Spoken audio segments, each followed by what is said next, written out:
Jack. Levi. The Book Club from Hell. Hello everyone, this is Jack with the Book Club from Hell, purveyors of rare and exciting articles of French coom literature. This week's episode is on Story of the Eye, written by Georges Bataille and published under the pseudonym of Lord Hoche in 1928. It is a surreal work of fiction detailing the exploits of a pair of French teenagers who engage in a series of inventive sex acts with a cast of others. Sex acts including eggs, eyes, urine, milk, a revolver, a mockery of Catholic Eucharist with additional bodily fluids, and more.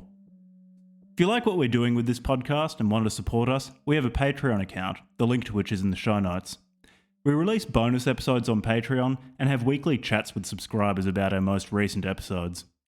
I've also published a novel called Tower, a surreal, absurd journey involving the medical treatment of souls, a tower who remakes the world in its image, amphetamines, and a talking briefcase. You can find Tower on Amazon or on Apple Books, the links to which are in the show notes. So, if you're ready to gain a new appreciation of eggs, eyes, and bowls of milk, then listen on. Enjoy. French cum literature. This is a seminal. That's the hook. This is a seminal work of coom-lit, a seminal work of French coom literature. He was pretty ahead of his time because when was this published? 1928. I don't think coomers and gooners weren't a thing in 1928, or at least not in the same way that they are in 2024. They hadn't penetrated the mainstream consciousness in quite the same way. He's way ahead of the game. Yeah, way ahead of the game. That's why he's so famous. just as the man popularizing Gallic goon caves. I wonder what Georges Bataille would think of furry literatica. He really missed out. He was really a creature of the 2020s, not of the first half of the 20th century. He was born too soon. He really needed to live in a world with access to virtually limitless VR porn for free. He should have lived in a much more dopaminergically stimulating environment than he did. It's one of the great tragedies of history that Georges Bataille didn't get to experience. Like, the poverty of a nation or the poverty of a people can be measured in their deficiency of dopamine, really. 20th century, early 20th century Europe were just not in a famine of food or anything like that, but just dopamine. Yeah. way not enough dopamine. Yeah, well, they didn't have enough porn, and Georges Bataille didn't have enough porn. He didn't have access to enough types or subgenres of porn. Yeah. Tragedy. Poor guy. So, the Story of the Eye by Georges Bataille was what we read for this week's episode. I'd been wanting to read it for a while, and I have, to an increasing extent, been slipping books into our reading schedule that I want to read anyway, and not just things like the Turner Diaries, which I'm, if you squint, somewhat obliged to, because we get asked enough by listeners to cover things like that. So I did want to read this, and so I was going into this book looking forward to it because I'd heard about how it's shocking and it's transgressive, and the fact that it is celebrated for being shocking and transgressive made me suspect that it probably wasn't going to be that shocking and transgressive, but he at least is taken seriously by a number of people whom I take seriously. So I was wanting to read this book. How are you feeling going into it? I don't really like reading about gore. I don't like gore. It's not really my thing. So There wasn't that much gore. No, there's not that much gore. But enough. Like, I really don't like gore. So gore and then mixing that with like sex is just not really my thing. But I was never going to visit France. in the name of art, I will. So I avoided the episode that you did a solo episode on. What was it the famous? The 120 Days of Sodom. 120 Days of Sodom. I did that with Ed. Yeah, I told him all about how boring it was. Yeah. Yeah, so I don't go into these sorts of books very positively, but read it. Just sounded like a casual day at the golf club, really. Like, if you ask me, it's like, what? Yeah. No, Performing no, the no, Eucharist with piss and cum. I don't fucking play golf. Yeah, so it was good. Yeah, it was nice and short as well. This is a very, very yeah. short book. Yeah, but not really going into it like with any particularly strong feelings other than just like gore is not my thing. Gory sex. It's interesting that you think about the gore because I'm pretty sure this book's more known for the sex. I guess it's got both. It caters to both crowds. If you're interested in gore but not the sex, you'll still be catered to. If you're interested in sex, weird sex but not the gore, you've still got something you can enjoy. So why was both parts of the Venn diagram? The humans who are interested in gore, the humans who are interested in sex, or the union of the two. George Bataille was just trying to cover as wide a market as he could with this book. Why was this book on your reading list, Jack, before we scheduled it? So there are a few people whom I find really interesting, like Nick Land, for example, who really likes Bataille. And I'd been wanting to start reading Bataille. The book by him that I really want to read is The Accursed Share, which is his book on economics, somewhat. Sort of. Do you reckon he works in cooming into The Curse of the Share? Well, it is somehow. It's cooming, I expect, would be considered a form of conscious waste or unconscious waste. So it's definitely involved in The Accursed Share. Just think about the share of the internet economy that is actually serving the cooming demand. Yeah, the internet really is an engine for burning off The Accursed Share, isn't it? Yes. Yeah. So that was probably the main reason why I was wanting to read this book as an introduction to Bataille, or something short and relatively digestible that could get me acclimatized to Bataille. I also was wanting to compare it to other works of French coom literature that I have read, like the 120 Days of Sodom. And you can talk about the comparisons between the two, but this book really does succeed where the 120 Days of Sodom fell on its flabby, moist, coom-addled face. I really didn't like that book. I really liked this one. So in terms of the structure of this episode, because there's not actually that much that we can talk about in detail as when compared to something like Spengler, for example, something more German. So I'll give a little overview of who Bataille was. The high level stuff. Yeah. Yeah. So Bataille, he was a Frenchman, born in 1897, died in 1962. He led a fairly, besides the wars, lived through 2 world wars. He lived a reasonably middle-class life, I think. There's quite a disconnect between how he lived day to day and the sort of shit he wrote about. He became Catholic in 1914, was a really devout Catholic for about 9 years, and renounced Christianity in the early 20s. And that's probably significant because Catholicism, and particularly in some sense subverting Catholicism, comes up quite a lot in his works. Worked at the National Library with the medallion collections. Said, I think he was an archivist there and a librarian. Again, the job of librarian is not really the sort of white knuckle ride you would associate with the contents of this man's novellas and novels. And he wasn't all that well known during his lifetime. I think he was dismissed by Jean-Paul Sartre for being a mystic because he was really, really interested in mysticism. I think he was quite consciously influenced by Gnosticism in a number of his works. Really interested in human sacrifice and secret societies. This is the story that you often hear about Bataille, which I'm not sure how true it is because it fits too neatly into his worldview, is that he founded a secret society which was to sacrifice a person And apparently everyone wanted to be the victim. They had no problem finding someone who wanted to be sacrificed, but no one wanted to be the executioner. That story is probably apocryphal because it too elegantly sums up much of Georges Bataille's approach to the world. I suppose no one was having anal sex with the victim to be sacrificed, so it's not the full Bataille, but it's at least 60-70% of the way there. He published quite a number of his novels under pseudonyms. So Story of the Eye was published under the pseudonym Lord Auch, Auch.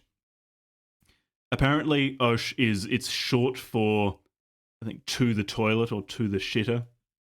So it's Lord to the shitter, because he was fairly scatologically inclined as well.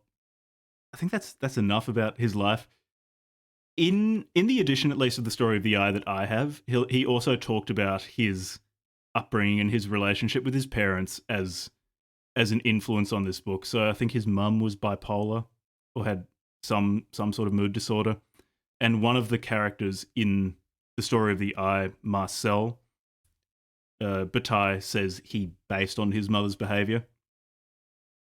He also says that quite a number of parts of the book are based on, or at least inspired by, his relationship with his dad, who I think towards the end of his life became quite demented, was in a great deal of pain, and Bataille talked about how at the time he thought he was upset by his father's distress and discomfort, but he came to realise that he subconsciously hated his father and enjoyed watching him shit himself and cry out in pain at night and things like that, and said that it was somehow transfigured into the Story of the Eye. I should also note that Bataille was quite influenced by Freud. But if what I just said didn't make that clear enough, not even remotely surprising, to be honest. Yeah, sounds like I don't know, interesting guy. It's really hard for me not to indulge in French stereotypes when I read things like this. Shout out to France. Shout out to Ass Kitchen, one of our French listeners. It's really hard not to lean into French cultural stereotypes when I read Georges Bataille. It's like when you're reading Spengler and you think this is just so aggressively German. When I read this, I think this is so aggressively French. Yeah, right.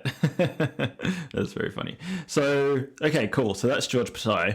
Yeah, there's not a huge amount to the story, but maybe we can give like a high-level overview for people who are interested. Maybe any of the standout elevator pitch scenes for this novel: French teenagers have weird sex and then kill a priest. That's if you're on Shark Tank and you're wanting to get some funding for your startup, the Story of the Eye. You only need $15 million to get it off the ground. That's your pitch. That's how you sum it up. French teenagers have weird sex and kill a priest. Yep. The judges just go, yeah, fuck yeah. You can have 20 million. And why is it particular? Because that doesn't sound like, why would somebody be upset about that? I mean, I guess there's killing of priests in the early 20th century in France would probably be upsetting to people in that area at that time. But notwithstanding that, like, it's got a bit of a reputation, right? Yeah. It has a reputation for being shocking and scandalous. But we can talk about this later in the episode. The current fetishization of quote unquote subversion, which is, I feel it's a laugh. Yeah, it's transgression as a commodity of prestige politics, particularly among the upper middle class or the university educated. It's just not transgressive. Like, we can talk later in the episode once we've given a brief overview of the plot of the book, what would be transgressive, because there are certainly things that are transgressive in our society and would be transgressive in the circles that laud this book for its transgression. The problem with transgression, though, is that if it's truly transgressive, most people don't like it, and it's not the sort of thing that you trade for social currency. If you're into some really truly transgressive shit, you keep it to yourself. Do you think that comment also applies to when Bataille was writing? Well, he was largely ignored in his lifetime. Yeah. So, And he publishes under a pseudonym. Yeah. So point in He- case. I haven't read about why specifically he published it under a pseudonym, but it's certainly not out of the question that he was trying to protect his reputation as an archivist and librarian. Yeah, fair enough. Come into work, you see him eating meatballs for lunch, having just read The Story of the Eye. Fucking George is at it again, pervert. So Yeah. what happens in the story? What of was the Eye? transgressive about it at the time? How about we talk about that after talking about what actually happens in the book? Because I could sum it up in probably 2 minutes. Basically, it's about the main characters. You've got an unnamed protagonist who's a teenage boy, and Simone, who's a teenage girl whom he knows. I think he's distantly related to her. They start to sexually engage with each other after Simone asked the protagonist if he wanted to watch her sit down in a cat's saucer of milk. So they go from heavy petting to eventually having weird sex with each other. But Simone and the unnamed protagonist rope other teenagers into their sex games. They all have an orgy together. And there's another character called Marcel, who's also a teenage girl. Marcel has a mental breakdown after this orgy.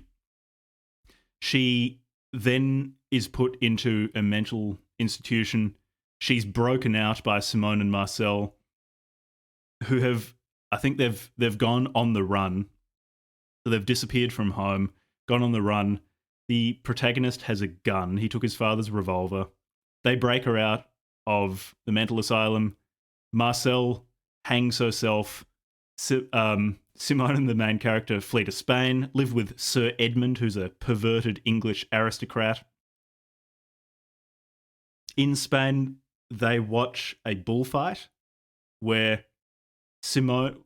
Well, we'll talk about the symbolism later, but like they watch a matador get killed. They then go and kill a priest. And that's the story. The story is spare. Yeah. The story and then they elope with the priest to Africa. Yeah. And that's like the closing No, scene. not with the priest. They kill the priest and cut out his eye. No, sorry. So Rip Edmund, his right eye with Sir Edmund. They go to Africa to continue the after fun. killing the priest. Yeah. That's the plot. The thing is, the plot is really a device used to deliver imagery and symbols. Because there are more recurring symbols and themes than there are really plot beats. Mm-hmm.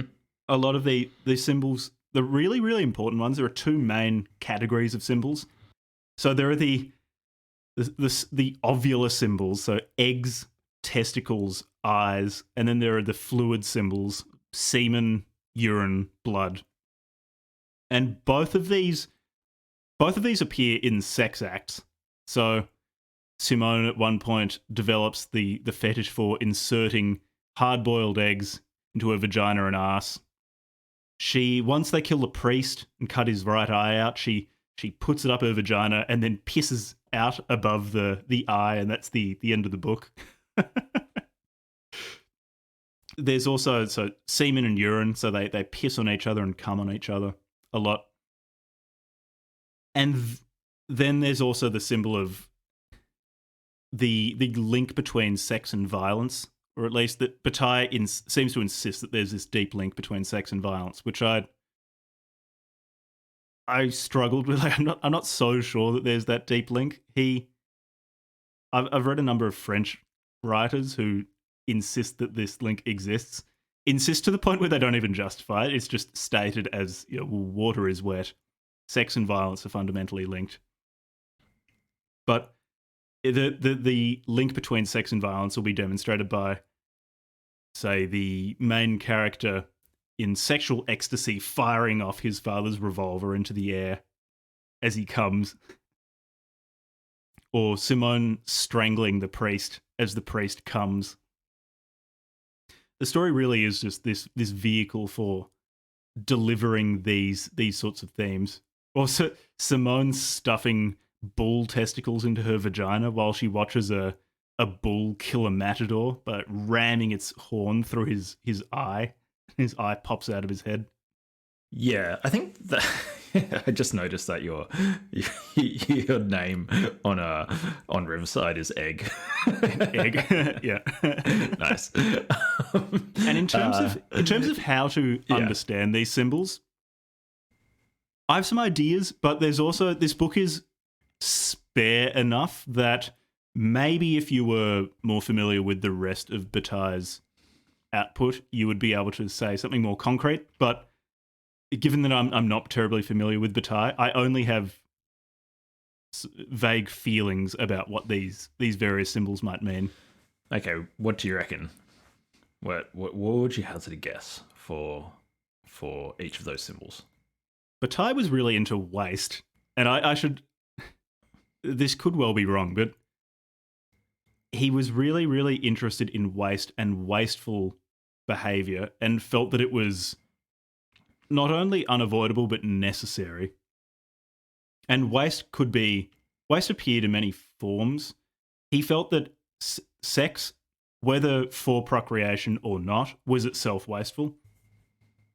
The passing of waste products, like shit and piss, that's wasteful. So you have things like eggs and testicles. So these are wasteful, but in a generative sense, so a reproductive sense. You have eyes, which can comprehend waste. They can comprehend luxury. So Simone is particularly unsettled, for example, by Marcel's dead open eyes, because the eye is no longer comprehending. It's no longer able to engage in luxury. You also have semen, which is generative and wasteful. So it goes with eggs and testicles, although it's not ovular, it's a liquid symbol. Then you have urine, which is not generative, but wasteful. And a lot of the symbols in this book can be categorized by whether they are generative or non-generative forms of waste.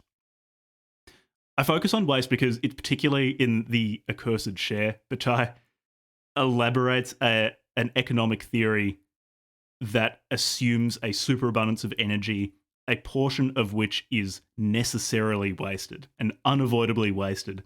And the way in which that wasted energy is spent is of immense importance to society, whether it's spent, for example, in sexual acts or in the production of art, or whether it's spent in war. Or if you're Ernst Junger, in war and the production of art in the context of war. Yeah. This book is very surreal. As Bataille, at least when he was younger, was quite taken with surrealism.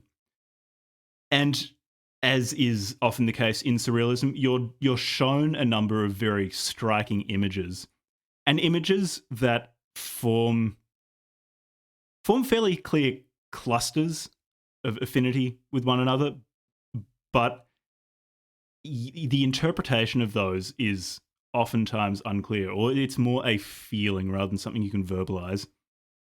How did you feel about the symbolism in this book? I guess without knowing how it ties into like his other texts, it's just a bit lost. I think maybe only like oftentimes in a book, if there's like heavy use of symbolism, it's a longer book where the symbolism is like peppered throughout, and it's sort of like, I don't know, it's foreboding or whatever, indicating to some other part of the text. Whereas this is like, it's just kind of a stream of scenes with the symbolism. And it's not like, it's like, how are you supposed to interpret this when like any other part of the book is just going to reference another scene where there's one of those symbols?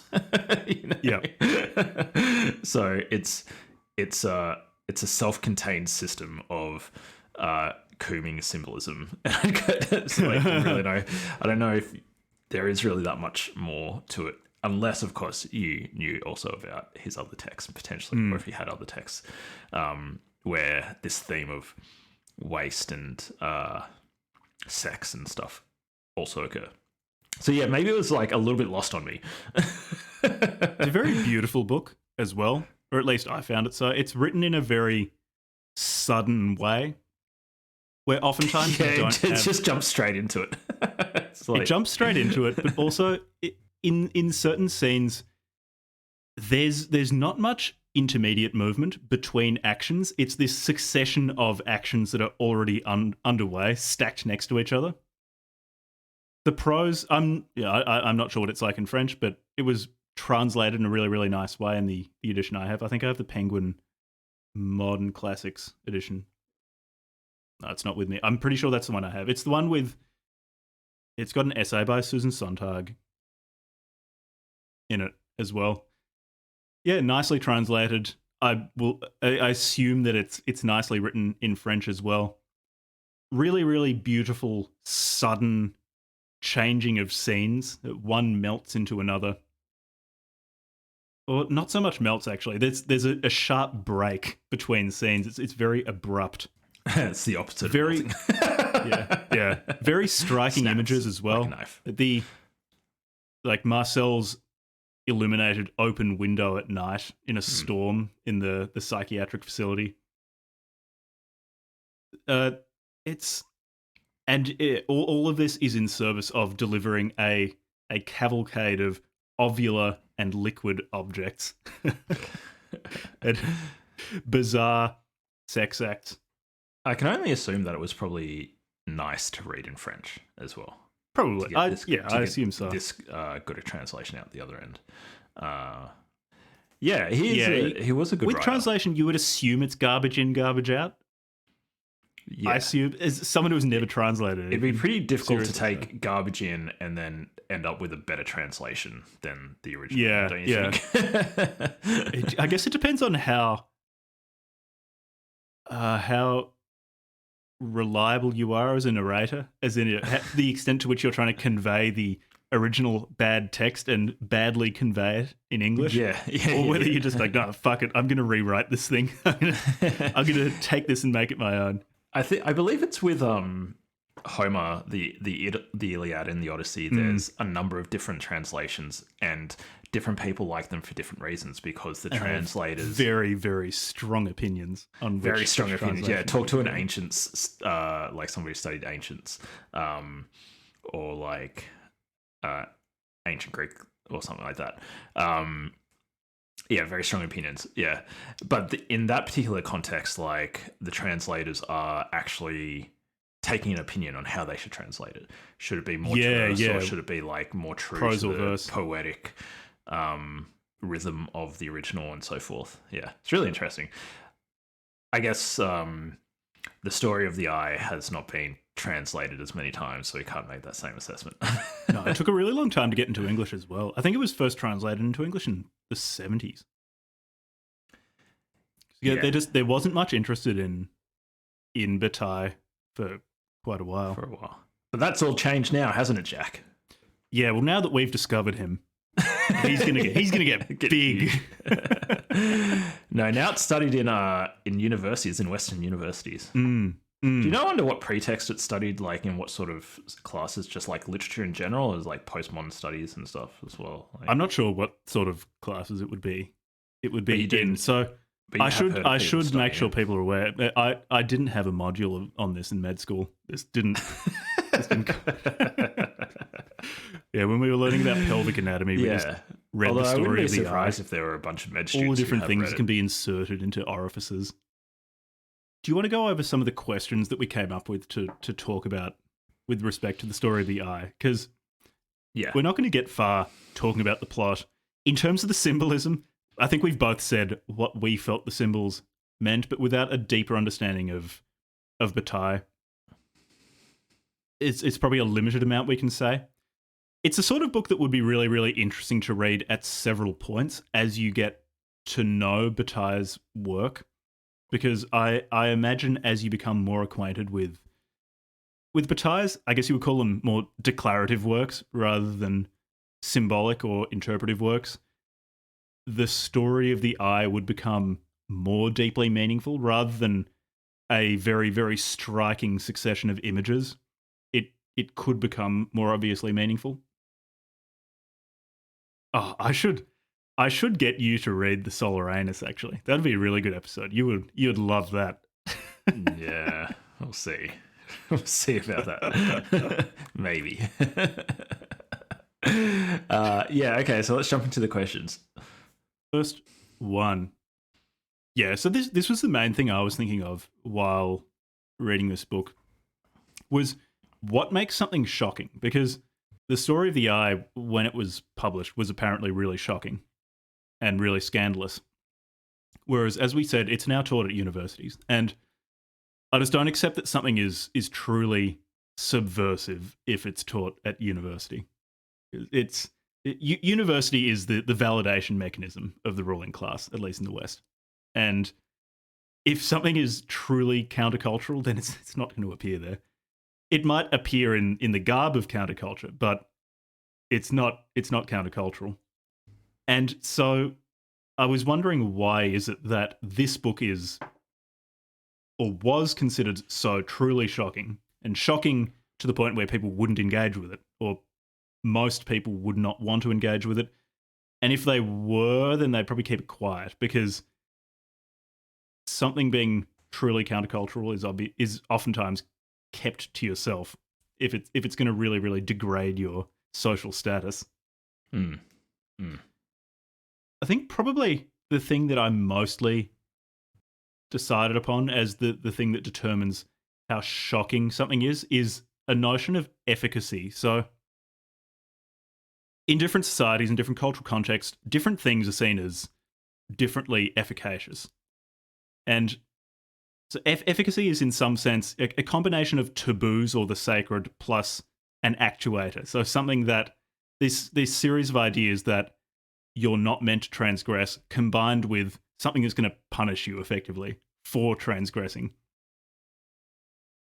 So in the context of, say, a time when the church was much stronger, that was when Christianity was seen as a more efficacious thing than it is by many people in 2024. So if you were sinning, you might go to hell, or sinning without repenting, you go to hell. It was seen as highly efficacious. Whereas we live in a much less Christian time now. It's felt to be less efficacious, and therefore things like the blasphemy in this book aren't. It's not really shocking. Like at Melbourne University, for example, you're not going to be censored in any way for saying something anti-Catholic. Whereas in France in the 1920s, it was certainly less so than in the 15th century, but there was still a greater social opprobrium for being anti-Catholic. Because in terms of efficacy, there are things that we think are efficacious. They're different things. So we're a much more materialist, scientific culture than that in which Bataille was writing. So can you explain to me again, yeah, how you're using the word efficacious and efficacy? So things that work. So in our society, most don't consider, say, Christianity to be something that works. We consider, though, science, for example, to be something that works. It's something that affects the world and has real consequences for both using and in refusing to use. So if you're refusing to use... How did you connect that to taboos and an taboos? Actuator? Yeah. Well, a taboo, so something you're not meant to do. An actuator is something that punishes you or something that affects you for transgressing a taboo. Things, what is efficacious today? Science. In terms of taboos as well, so say racism, it's taken to be a fundamentally immoral thing to do. And so from that, you can piece together, if you were to publish, say, a book on race science, that's something that's felt to be efficacious. So people are, I think, because of it works, as in it works. Yep. So science validates things. Yeah. So if something is scientific, most people will consider that de facto valid. It's something that works. Yeah. And applying that to something that's felt to be deeply immoral, like racism, I think part of the reason why it's taken to be so shocking and so socially unacceptable is there's some sense of you're not allowed to take something that validates, like science, and apply it to something that's fundamentally immoral, That's like taboo. racism. Yeah, right. Interesting. So I feel that publishing a book of race science, for example, would be the equivalent of publishing something really, really shocking, like the story of the eye in France in the 1920s. There we go. Sorry, internet dropped out. All good. So it dropped out for me right around the point where you said, so you said like, you said you're about to make an equivalence to France, but I didn't catch the equivalence. Oh, you would have caught me right at the end then. So I said publishing a book of sincere race science today would probably be something considered equivalently shocking to publishing something like the story of the eye in 1920s France. Because what's the thing that works in the situation with the French? I'm just going to ask some dumb questions now, just so I actually follow what you're saying. Because they were more religious. So Christianity was that still corresponds felt to be to science. So the Catholic Church Christianity was still science. felt to be something that worked. Yeah. So something in this context. Yeah. Right. Yeah. Okay. And then the thing that the taboo corresponds to, so the racial taboo corresponds to what in this, like sex, for example, or sexual core. Yeah, or sacrilege. It's something that's deeply immoral. Yeah, interesting. In a particular cultural context. Did you pick this up from some other philosopher, or is this a Jack original thought? No, these are my own garbage thoughts. yeah, that's really interesting. Because taboos. Subversion. It's a very technological approach to the analysis of cultural shock. But it's subversion is not this thing that exists in a vacuum. It's deeply culturally contextual. Yeah. And it does irritate me seeing certain people who fetishize subversion, but fetishize the subversion of other people's moralities. And consider themselves I'm so open-minded and I'm so tough, when they're not actually subverting anything that they consider sacred. They're engaging in the subversion of everything else except their own particular social morality. Yeah, and that's what I expect a much study of this book is. Yeah. I think this will be a high interruption episode potentially because of the internet. Yeah, every social circle has its taboos, right? Like, I could take, for example, like my friends in inner city Melbourne, or in the inner north of Melbourne. Like, how do I put this? So people might be more familiar with like the culture out of like San Francisco and the Bay Area, like very like very progressive, or like Portland, or maybe like Berlin. There's a lot of overlap between them and like Melbourne inner north culture, like very progressive, very like into like diversity and all that sort of stuff, but then, and even like sexual openness, like for example, like there's like it's not normalized, but it's a lot less like stigmatized polyamory in a place like Melbourne. I wouldn't say it's normalized, but it's definitely like people. When I was dating in Melbourne, there were plenty of people who were interested in it or whatever. But for all that open-mindedness, or apparent open-mindedness, you can think of a bunch of taboos that you just couldn't say. You'd be like, you'd be, if we had guns, you'd be shot. But we're a closed society, so we don't have guns. yeah. It's definitely up there. With like weird. How do I put this? Like just moving to like Hobart, for example, I'm in sort of like quote unquote metropolitan Hobart, because there's not really a metropolitan area in Hobart. It's just a big country town. For those who haven't been to Hobart, it feels like a really big country town. Which it is. It essentially is by a big the country sea. Town. It's gorgeous, but it's really it's a lovely. huge country town. I fucking love it. It's really good. Yeah, it's really nice.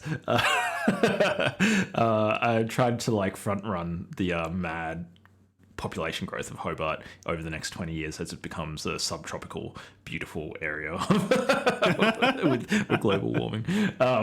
So anyways, like, like a lot of the social like stigmas here is like there's a lot more Christians in Hobart than in like inner North Melbourne. So like a lot of the people I've met recently are Christian, and even the barber I go to is like a Christian barber, and whatever. But like couldn't say like make jokes about Revelations, for example, for 2.5 hours.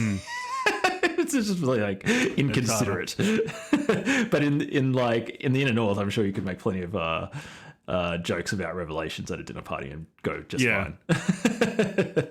Just don't joke about any religion apart from Christianity in the inner North, otherwise people will flip out at you. Yeah, that's right. It's like... Start making fun of Buddhism or Islam. Lose their minds. Yeah. I was actually just talking to some of my friends who I think are Christian. I'm not going to ask somebody point blank if they're Christian, but I'm pretty sure they're Christian. Well, I know one of them definitely is because he's spoken about it. And they're talking about like a particular, what I would have thought is a Christian group, but they regard them as a cult who have like stuff set up down here in Hobart. And I was like, okay, so this cult, like how many people are a part of this group? This is like a few hundred people in like Tasmania or something. They're like, oh no, it's like a global thing. I'm like, like why are they a cult? Exclusive Brethren or something like that? It was the Exclusive Brethren. It might have been them, yeah. I was like, okay, but if it's a global organization and you're talking about, I don't know, thousands or tens of thousands of people, at what point is it no longer a cult and is it just a religion? Like, I don't know. Anyways, that's the whole thing. People definitely like to insult other people's religions. I like people making fun of atheists people who subscribe to one. Are actually ridiculous. I think it's atheists are not as special as they think they are. What they are is anyone who subscribes to a particular system of morality oftentimes likes to denigrate sufficiently different systems of morality, and that's just what atheists in the Western context do. Like they have their own particular morality, and they're denigrating competing moralities. Yeah, they're just denigrate everybody. Special. Just rip everything down. So yeah, shock. But with regards to shock in particular, like my brother's a contemporary dancer and is very much into like quote unquote transgressive art. And I think in certain situations, like it's definitely culturally like it's definitely culturally relative, because some of his stuff is about queer work, like the queer experience. And in the context of like Melbourne, it's like people like 100% get around him. But then if he takes his art to like, say like certain parts of like coastal New South Wales, where there's like, I don't know, just different part of Australia, his queer work gets very like potentially very different reception. And yeah, you definitely see that in art. Like the art can only shock with respect to the cultural context of the audience. Yeah. It's also an interesting question of what is the shocking used for in art? Because it's certainly not a universal thing that people at least say they like art that is shocking. It's sort of a very narrow band of society that says that. But even among those people who profess to like the shocking in art, it's an interesting question of what's it doing? What is the shocking being used for? Because it can be useful, for example, in breaking you out of everyday modes of thought so that you see something in a new way, or that you're more receptive to seeing new things or more capable of doing it. The thing is, though, there needs to be something to be shown once shockingness has made you more able to see. And that's where, comparing the story of the eye with the 120 Days of Sodom, I felt like the 120 Days of Sodom, it could shock you by having a lot of like child rape and stuff like that. But then I didn't really feel like there was anything it was showing me, having gotten my attention in this, in some way, alienated sense. It didn't show me anything new. And so in the end, it was just like, well, you're just showing me disgusting things. And it's in the same way that if I step in dog shit, I don't go, oh man, that was profound. It's just gross. Shock by itself is not sufficient. Shockingness is a means to something else. It's a means to making the person viewing the art able to see something that they might not have seen otherwise. Yeah, that's really interesting. I think the modern example of this would be the Saw franchise.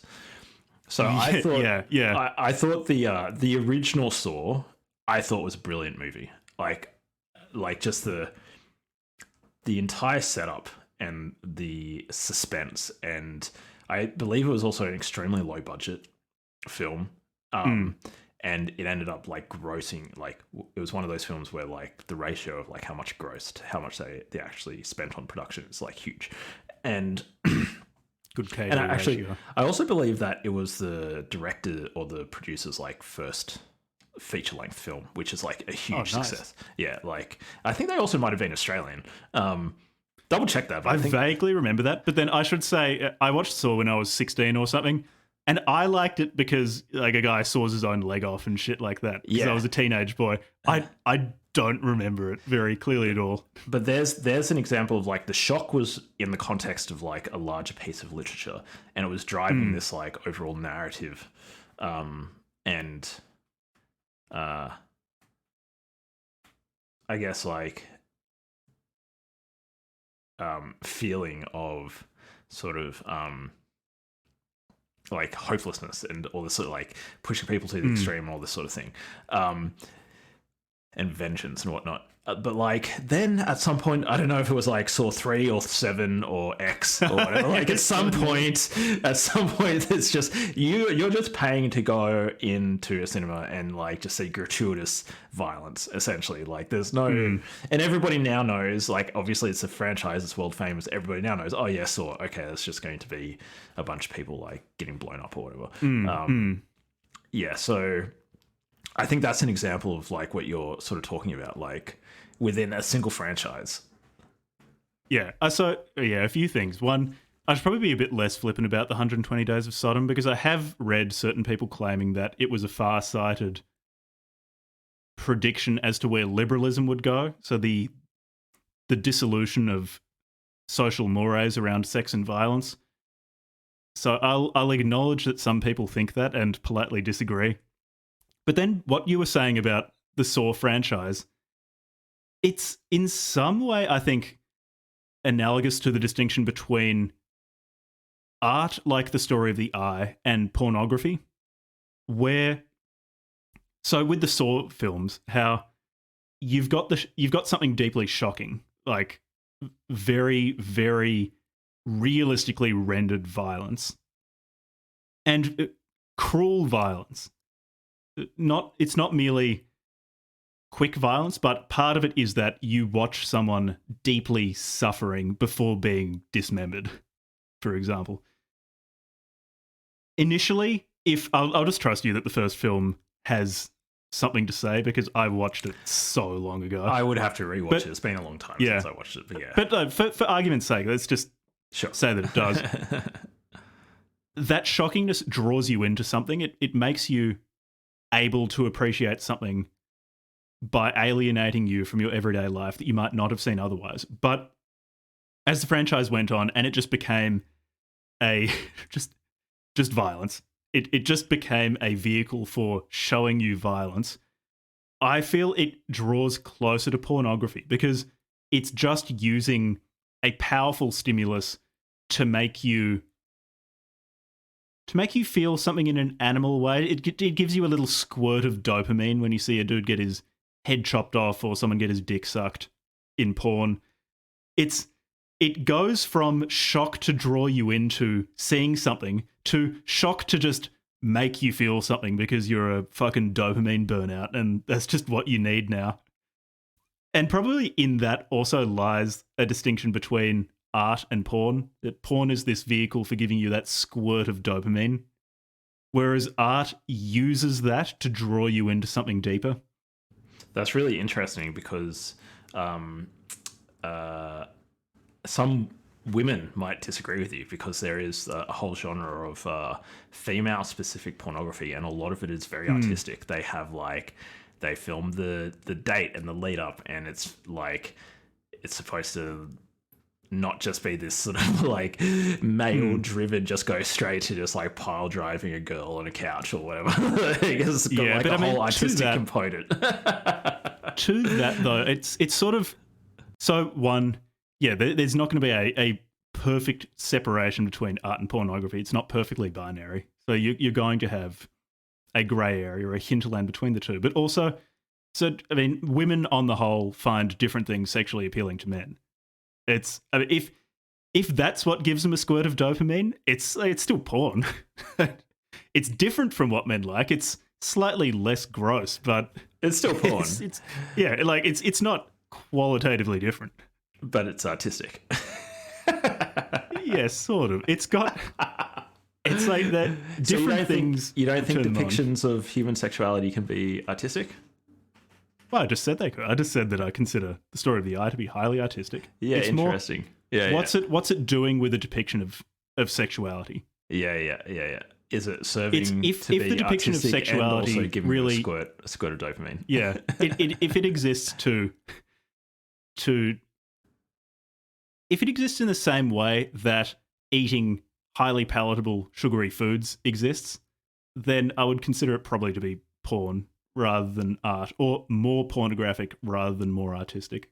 Whereas there's art that has pornographic elements, or it has sexually explicit elements. Sex. It depicts sex, but I don't think a depiction of sex is necessarily pornographic. Its purpose is not to serve sexual pleasure and gratification. It's like, so you almost think about like the purpose of the content in relation to like the audience. Like, is it trying to elicit sexual gratification, or is it using like sexual imagery to like drive some other point? Yeah, interesting.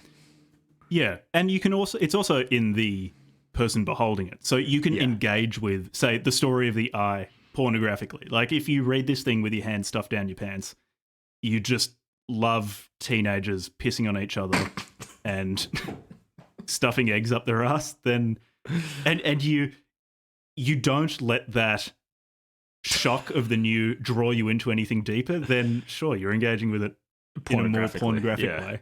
Yeah. So art is also the relationship between the audience and the content. Yeah. The two aren't mutually exclusive either. Yeah, interesting. I would say it'd be interesting. Because I guess you can have examples where you have much more art than porn and much more porn than art. So say... Yeah. You know, big natural MILF anal XXX or something like that. 4.6 out of 5 stars. That's much more pornographic than artistic. I'm not convinced it's drawing you into anything deeper. I don't know how artistic you can get with that. Shut. Oh man, yeah, fair enough. They should have just like a subcategory on Pornhub or whatever that's just like artistic art. Yeah, just readings of Bataille. Yeah, okay, cool. No, I could be totally wrong in this distinction, but no, I think it's interesting because my brother has extremely like sex appears prominently in his body of work, and he's not using it pornographically. He's not a pornographer. Yeah. But like the depiction of sex in art is not. It doesn't have to be pornographic. It's very interesting. It's a very fundamental part of human experience, or at least the vast majority of people are both very interested in sex and find something meaningful in it. Yeah. Well, and so it's very, no pun intended, it's fertile ground for art. I think it's very interesting because like other animals don't like. It's not even necessarily clear to me how much like pleasure they might get out of it, like, or how mechanical it is. Versus like humans being creative, we apply our creativity to everything, including to sex. So that leads to all sorts of like weird and wonderful things. Excuse me. But then, just as a side note, like I've been thinking a lot about creativity of late. Like as in it's unusual. Last couple of years. Yeah, human creativity. And in particular, like I think I've come to at least a tentative definition of evil, which is different to other ideas that I've heard about the like a theory of evil. So I don't think that like a virus or a bacteria which causes suffering to the infected person is itself evil, because there's no creativity there. Like the virus isn't conscious, it's just replicating to survive, and you happen to be, you know, as an organism getting infected by that, have, you know, that's just what some forms of life do, is they're parasitic. Whereas like a human going and using their creativity and their empathy to figure out, like, say, creating torture methods, like in, you know, like the Middle Ages in Europe, like that was evil, according to my idea of evil, which is my idea of evil is the application of creativity to cause suffering. At least, at the very least, that's what some component of evil is. And so you can see, like, when we look at something that's evil, we can see, like, you know, like, what was that, Camp 457 or whatever in Japan, where they like experimented on Chinese prisoners. Like, yeah, Lab 457, something like that, something like that. Or is 457? 457 is from like, is that actually from 1984? I can't remember. Anyways, the lab, you guys can go and look it up. It's room 101, isn't it? Yeah, room 101. Anyways, bunch of numbers, whatever, Fahrenheit, something. So anyways, like, you can see that like at least part of it is people are actually using their creativity. Like, creativity isn't inherently good. Like, to what end are you putting that creativity? Are you putting that creativity towards, like, I don't know, producing wealth, or like healing a disease, or, you know, creating a loving experience with people? Or are you using that creativity to cause suffering in other people or other organisms, that sort of stuff? I think, to me, at least, that's where it clicked for me. And so bringing it back to, like, this original point around, like, art and literature and sex and gore and all this sort of stuff, is like, there seems to be a real confrontation, or lack of exposure to horror and suffering and evil in our society. So, like, if you're a Roman, you would get the games, right? You could see the games, and then you'd see people suffering at the hands of, like, the creativity of, like, the empire and the emperor. There's, like, people now, like, live such incredibly, like, wealth, at least in a place like Australia. Most people live extremely materially wealthy lives, but also, like, we often, you know, your standard Australian is not going to come face to face with real evil, at least according to the definition that I feel, like, somebody who's actively using their creativity to cause them suffering. That very rarely happens. And when it does, it might even, like, make national news, like, oh, this person did this thing. Like, how fucking crazy is that? Whereas, like, there's definitely places in the world still today, but in the course of history, where, like, evil was very prominent. People were using their creativity all the time to, like, make others suffer. But maybe there's some actual, like, deep-seated, like, the reason why this stuff is in demand, whether it's in the Source series or whether it's in, like, people still reading Bataille, is, like, somehow, like, people want to be exposed to that still, whether it's as an inoculant or whether it's to, like, indulge some sort of, like, Schadenfreude or something like that. Yeah, I think there's this, like, kind of demand for exposure to evil in some sense. I guess that we can go from there to talking about the link between sex and violence that Bataille seems to insist on, because I suppose one commonality between the two is people tend to find both those things highly exciting and highly engaging. And people are very interested in sex. And as much as, at least in Australia, we at least formally pretend that it's not the case, people are very, very interested in violence. And people find it extremely exciting. Well, how violent do you think big video games are? Like, how many of the AAA games are, like, and it's, like, extremely violent? Yeah. But it's also, like, my favourite type of game of first-person shooters. Gears of War 3. What is the point of this game? You run around with a gun and blow, you know, they'd be monsters or aliens or ghosts. Or other people. But, yeah, other people, it's the best. That's the one that gets really gets you going. Blood pumping the most. Yeah. I remember when Gears of War 3 came out, it was so violent. People were like, it got, like, a bit of a reputation, like, oh man, it's so violent, like, take the sword to the people and stuff. But, like, when you compare it even to, like, Doom 2 and stuff, you're like, I don't know, like, it's been going on for a while. Yeah, you just chainsaw. got more graphical fidelity. You can render more triangles now, so it just looks that much better.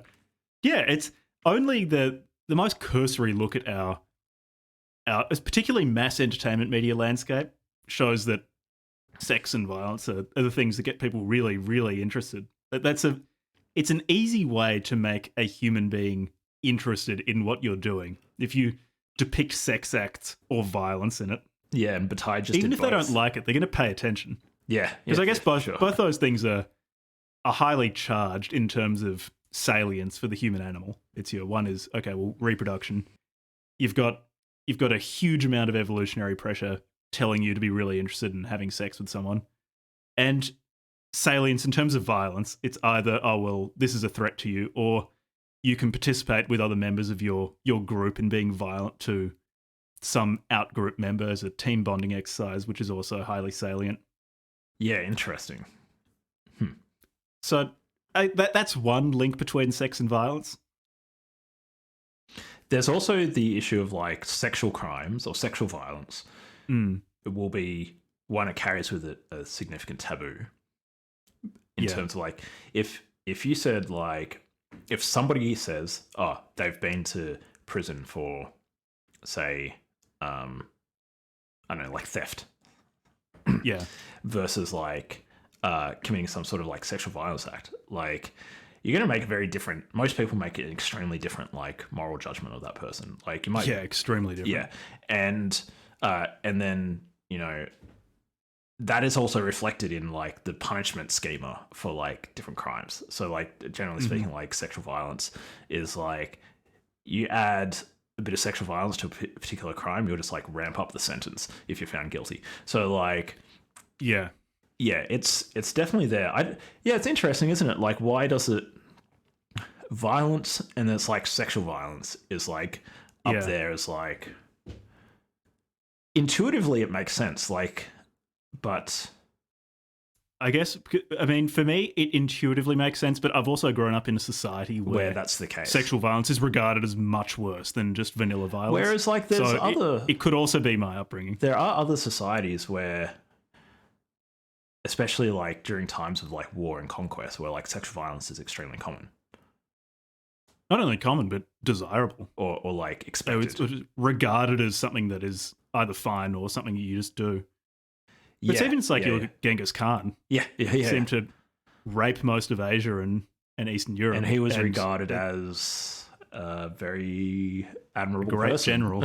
Great general, yeah, right. Yeah, that's so interesting. Huh.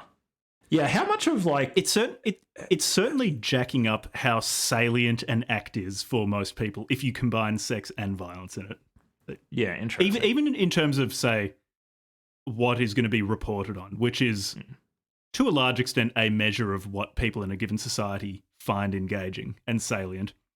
If you murder someone, you might not get written about in the paper, but if you rape and murder someone, then that's now newsworthy. How much is that a priori obvious why it should be that way, or is it just like how much of it is because we're enculturated into like Australia being a society where that's the case that like it's more intuitive?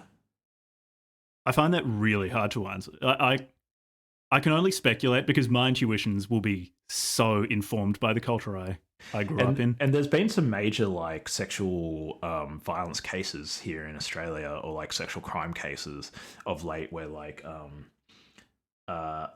Grace Hopper in Tasmania, like she reformed a bunch of laws that like she was a victim of like sexual assault at school, and she reformed a bunch of laws in order to like be able to execute her case against like the person who committed those crimes.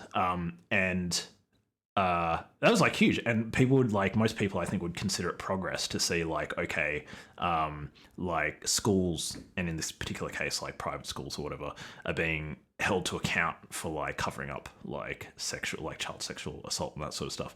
And people I think in Australia see that, well, at least, you know, that's why people like Grace are like respected and stuff, is that they see that as a form of progress. Whereas like when you look at like over history or whatever, violence against like sexual violence and sexual violence against even like children and stuff is like extremely extremely common. So yeah, I don't know. Like, I'm glad I live in Australia, but yeah, you imagine it's probably a combination of the two things. So, having grown up in Australia, we're probably more sensitive to sexual violence than maybe, for example, like the Mongol horde was. They were certainly more comfortable with it than we are. But now it's even like a war crime to commit sexual violence against, like, if you like in a war today. but it's Western nations, particularly after the Second World War, who came up with the notion of war crimes. Like, that's an outgrowth of Western liberalism. And so even if it is a culturally... Oh, so here's an interesting... I don't know if this is getting way too far away from the original text, Jack, but like a question that I was asking myself is like, if something's culturally relative, or it feels like some people would think like, okay, well, maybe this discussion you're having about like sexual violence and stuff is like culturally relative. Maybe, but can you just say like, well, one culture is like more ethical than another culture? Like, maybe I can't like explain it much further than that, but like, I think it's good that at least in principle, like we have cases like in Australia, like the Afghan war crimes being like a really big deal, and us like having this national dialogue about like, okay, Australian soldiers committed this war crime, and I think it's better to live in a society where that is the case rather than a society where like they don't even have a conception of war crimes. It's just like, well, it's war, you just do whatever you want.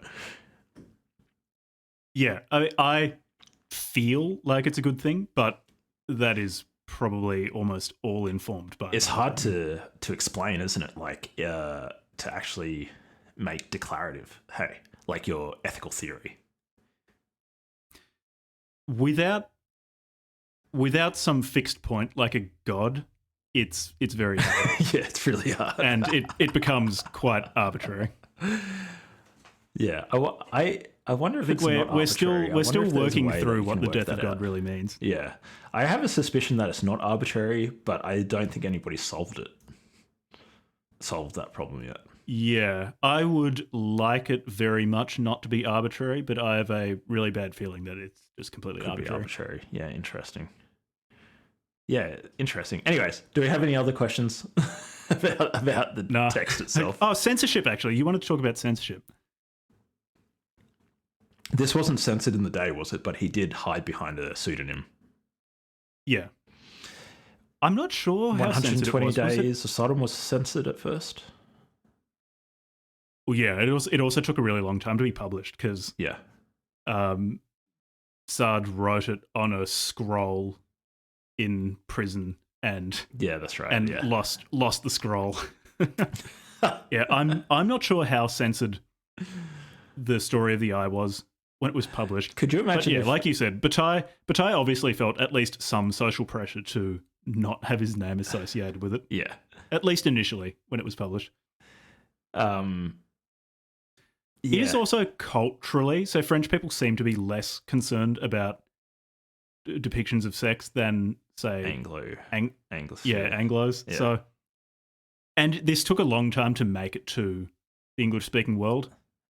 Yeah, right. So, yeah, it's also probably culturally contextual, the degree to which it would have been censored. Yeah, that's really interesting. So, is there much to say about censorship? I don't particularly like censorship. I guess if you push me hard enough, I'm sure that there would be a line where I'd draw a line in the sand at some point.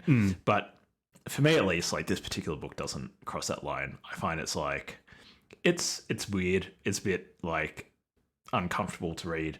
But like, I'd be like a bit surprised if a modern Western country had this on like a banned list or something these days.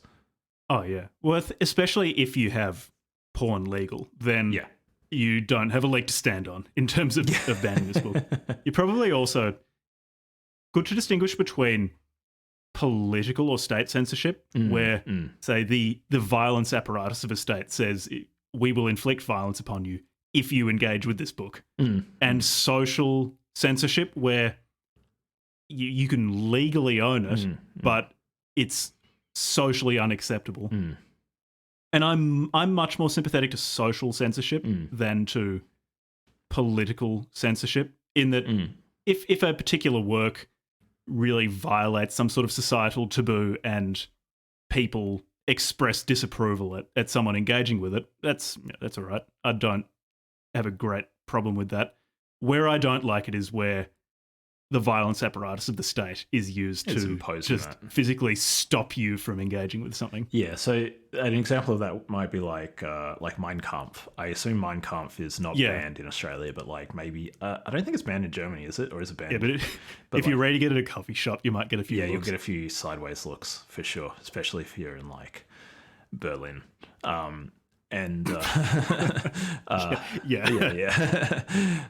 But I would bet that like somewhere in the world, Mein Kampf is banned. Like, I always find it interesting looking through the banned list book on like page on Wikipedia just to see like the different countries have like made different decisions. And also when you see like a country remove a book from the banned list, like seeing the Australian section and seeing like when books were removed from the list is also really interesting. Yeah, it does say something of changing social values because at least you would hope that the political censorship is downstream of changing social censorship, that it is in some way reactive to what people do or don't find bad or immoral socially. Yeah, interesting. I would prefer if there really weren't much political censorship. Of course, like you said, you'll be able to find a point at which I will say, no, you shouldn't have that. So, for example, distributing detailed manuals on how to carry out, say, a mass casualty terrorist attack is the sort of thing where I'm actually comfortable with that being banned. Yeah. I'm fine with that being restricted. Yeah. But most of the cases in which I would be, or say child porn, most of the cases in which I would be okay with political censorship tends to be, well, like we were talking about earlier, around certain forms of sex that I think that just shouldn't be distributed. Like it's like pedophilia or depictions of pedophilia. Yeah. Or violence, ways in descriptions of how people can carry out certain forms of violence. Stuff, yeah. I think most people, I would imagine if you push them like I suppose I can imagine in my head. I guess this is where like my like ANCAP proclivities like meet an edge at some point where I do go like, no, like actually there does seem like if you push me like there are actually pretty useful things that the state is doing, and maybe you don't fucking like it if you're like hardcore ANCAP type or hardcore anarchist types. Like, no, actually you should just be able to just do whatever the fuck you want. And it's like, okay, well, go and do it out on the sea or something. Like, like go and do it in international waters. Yeah, I don't know. Like, I guess then it becomes more of an issue of like, how is the state apparatus actually governed and stuff, and if it's not being tyrannical or like how much. Yeah, interesting. That's really there'll always be an edge where you can like get to and like really find out like how far does somebody want to take their particular ideology. That's why I guess you shouldn't be like a purist in any ideology, right? Because if you're a purist like ANCAP, you'd probably just, I mean, I don't know, because I don't know any like ANCAPs very well, but like surely there's some like purists who are like, no, people should be able to do absolutely whatever they want and we should completely get rid of the state, and it serves no useful function, even the functions that you just described. Yeah, but even with ANCAPs, there are like, it's a strongly moral system. There are definitely morals built into it. So, for example, the obvious one is with arbitrarily subjecting other people to your will. Yeah. Like they would say, okay, well, don't. If you are going to do that by forming a state apparatus or a mass apparatus of violence, then that is now not okay. Yeah. You're always going to hit something that you're not meant to do, which is not a bad thing. No. Like if you're going to have more than one person, basically, you're going to need some sort of framework within which to interact. It's to say something is morally coded. Contracts and property rights, baby. It's just it's just a very trite observation that human beings need some sort of framework within which to interact. Yeah, as Michael Saylor says, an armed society is a polite society, mate. So the laws of physics and how to deliver large amounts of energy into a small amount of space in a short amount of time. Yeah. Yeah, the means with which to deliver kinetic energy certainly raise the stakes of violating social norms. Yeah, okay. Well, I don't really have much to say about censorship. I don't really like it, but I think there's probably like when you see it, you probably go, oh yeah, okay. So there are certain situations where actually like censorship is good. But I would err on the side of like trying to push out the window of like politically uncensored and letting like the social take care of things. Yeah, to be as wide as possible, with maybe a few exceptions. Yeah, which is probably a pretty uncontroversial thing to say, at least in Australia. Like, I agree. I feel it pretty. Yeah. There you go. Jack and Levi, fucking like centrist flip floppers, don't have nothing good to say about nothing because they're not taking any sides. Just give you a lukewarm opinion about censorship. There you go. No hot takes here. Damn it. No, we need to make it spicier. I think everything should be banned. That's what we should ban literacy. If you're literate, you get killed. Ban literacy. What we need to do, we need armored trucks driving around the city, which have a billboard and a machine gun attached to them. And on the billboard, it says, "If you can read this, you're dead."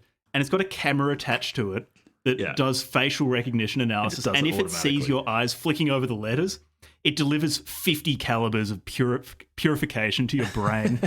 Just immediately shoots you dead. And now we see the part of the show where like the time difference is starting to add up because Jack's just early morning now. He's getting into it. He's super energized now. He's like ready. And I'm like, I got to start cooking dinner. Like I'm tired. Yeah, I'm really jet lagged. So I just woke up, basically. My brain finally accepted. Jack's going to go and do another solo episode now. Yeah, really interesting. Should we wrap this up? Wrap it up, yep. I would recommend this book. I liked it a lot. I want to read other things by Bataille. Solar Anus was good. I recommend that one to you, Levi. If you liked The Story of the Eye, you will love The Solar Anus. I really want to read The Accursed Share. I've just found it a bit hard to get my hands on a physical edition. Not sure why. It's just been sold out all over the place. Must be all of these people clamoring to read about The Accursed Share and not letting me have my share of it. Moog's just buying out the global supply of the Accursed Share. Shout out to Moog. Shout out to the Discord. Shout out to our patrons. Yeah. We just started doing... Moog's enjoyment of The Accursed Share increases linearly with the number of copies of The Accursed Share he has. It's very wasteful, actually, keeping in theme. Yeah. Perfect. We've just started doing like these trialing, doing reading groups. I think we're going to move it to every other week. So we were doing it once a week. Bit hard to maintain when we've got international flights and full-time jobs and stuff. So maybe every other week. But yeah, if you are interested in like having some other people to talk about the episodes, discuss, have a chat, have a laugh, and also just like let us know. Have an accountability group if you're like reading a particularly difficult group. We've got one member who's reading Gravity's Rainbow, and we're keeping him honest. We're saying, hey, mate, how far along are you through? Shout out to Pavlik. Yeah, shout out to Pavlik. So if that's something that you're interested in, join our Patreon and then come to our Discord, and we'll add you to that reading group every other week. Shout out to Yutz, actually. Yutz gave us a really nice shout out on Twitter. Oh, nice. Thanks, Yutz. Shout out to Norco as well. Yeah, and shout out to you, whoever you are listening. You're Listener. a champ. Come back next week for more. You're a champion. You should read The Story of the Eye, hard boil some eggs, shove them up your ass, piss all over yourself. Yes. Beautiful. All right. Good. I don't have more to say. No, we're good. Thanks for listening. Thanks for listening.